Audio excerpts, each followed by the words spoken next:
काल भैरव और वीरभद्र का युद्ध। काल भैरव और वीरभद्र दोनों ही भगवान शिव के महान और अजेय रूप हैं। काल भैरव को समय, मृत्यु और विनाश का स्वामी माना जाता है, जबकि वीरभद्र शक्ति, साहस और रौद्र रूप का प्रतीक है। दोनों ही असुरों और अधर्मियों के संहारक हैं, लेकिन उनकी शक्तियां अलग अलग उद्देश्यों के लिए प्रकट होती है।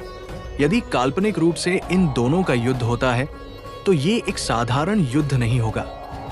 ये समय और साहस का टकराव होगा और अंततः विजय उसी की होगी जो शिव के आदेश और धर्म के नियमों के अनुसार कार्य करेगा।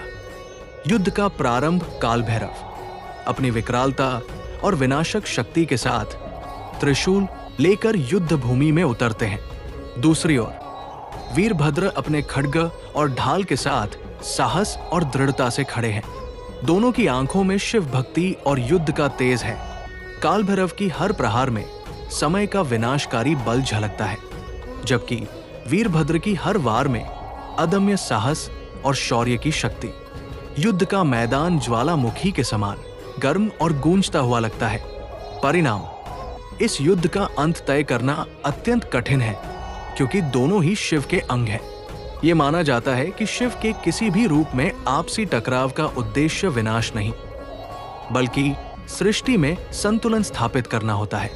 इसलिए यदि काल भैरव और वीरभद्र का युद्ध होता है तो ये धर्म और अधर्म की परीक्षा के लिए होगा।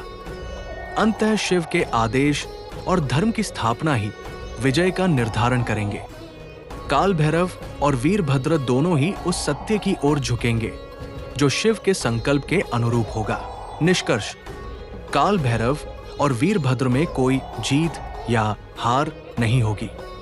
वे दोनों शिव के स्वरूप हैं और उनका उद्देश्य केवल सृष्टि की रक्षा और धर्म की स्थापना करना है। इसलिए ये युद्ध शिव की लीला के हिस्से के रूप में समाप्त होगा और दोनों अपनी भूमिकाओं को निभाने के लिए एक हो जाएंगे।